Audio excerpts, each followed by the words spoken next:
Albert Einstein once said, everybody's a genius, but if you judge a fish by its ability to climb a tree, it will live its whole life believing that it is stupid.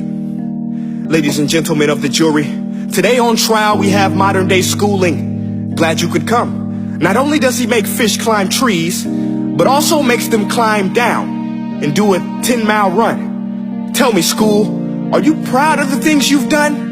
Turning millions of people into robots, do you find that fun? Do you realize how many kids relate to that fish swimming upstream in class, never finding their gifts, thinking they are stupid, believing they are useless? Well, the time has come, no more excuses. I call school to the stand and accuse him of killing creativity, individuality, and being intellectually abusive. He's an ancient institution that has outlived his usage. So, Your Honor, this concludes my opening statement, and if I may present the evidence of my case, I will prove it. Proceed. Exhibit A. Here's a modern day phone. Recognize it? Here's a phone from 150 years ago. Big difference, right? Stay with me. Here's a car from today, and here's a car from 150 years ago. Big difference, right? Well, get this. Here's a classroom of today, and here's a class we used 150 years ago. Now, ain't that a shame? In literally more than a century, nothing has changed. Yet you claim to prepare students for the future? But with evidence like that, I must ask, do you prepare students for the future or the past? I did a background check on you and let the record show that you were made to train people to work in factories, which explains why you put students in straight rows, nice and neat, tell them sit still, raise your hand if you want to speak, give them a short break to eat, and for 8 hours a day, tell them what to think. Oh, and make them compete to get an A letter which determines product quality, hence grade A of meat. I get it. Back then, times were different. We all have a past. I myself am no Gandhi. But today, we don't need to make robot zombies. The world has progressed. And now we need people who think creatively, innovatively, critically, independently, with the ability to connect. See, every scientist will tell you that no two brains are the same. And every parent with 2 or more children will confirm that claim.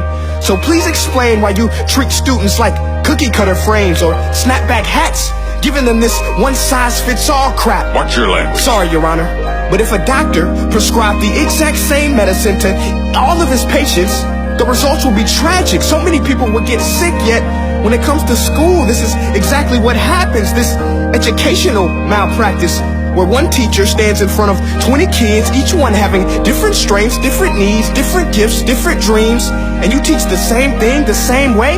That's horrific. Ladies and gentlemen, the defendant should not be acquitted. This may be one of the worst criminal offenses ever to be committed. And let's mention the way you treat your employees. Objection. Overruled. I want to hear this. It's a shame. I mean, teachers have the most important job on the planet, yet they're underpaid? No wonder so many students are short-changed. Let's be honest. Teachers should earn just as much as doctors, because a doctor can do heart surgery and save the life of a kid. But a great teacher can reach the heart of that kid and allow him to truly live. See, teachers are heroes that often get blamed, but they're not the problem. They work in a system without many options or rights. Curriculums are created by policymakers, most of which have never taught a day in their life. Just obsessed with standardized tests. They think bubbling in a multiple choice question will determine success. That's outlandish. In fact, these tests are too cruel to be used and should be abandoned, but don't take my word for it. Take Frederick J. Kelly, the man who invented standardized testing, who said, and I quote, "These tests are too cruel to be used and should be abandoned." Ladies and gentlemen of the jury, if we continue down this road, the results will be lethal. I don't have much faith in school, but I do have faith in people. And if we can customize healthcare, cars, and Facebook pages, then it is our duty to do the same for education, to upgrade it, change it, do away with school spirit, because that's useless. Unless we're working to bring the spirit out of each and every student, that should be our task. No more Common Core. Instead, let's reach the core of every heart in every class. Sure, math is important, but no more than art or dance. Let's give every gift an equal chance. I know this sounds like a dream, but countries like Finland are doing impressive things. They have shorter school days. Teachers make a decent wage. Homework is non-existent, and they focus on collaboration instead of competition. But here's the kicker, boys and girls. Their educational system outperforms every other country in the world. Other places like Singapore are succeeding rapidly. Schools like Montessori, programs like Khan Academy. There is no single solution, but let's get moving. Because while students may be 20% of our population, they are 100% of our future. So let's attend to their dreams, and there's no telling what we can achieve.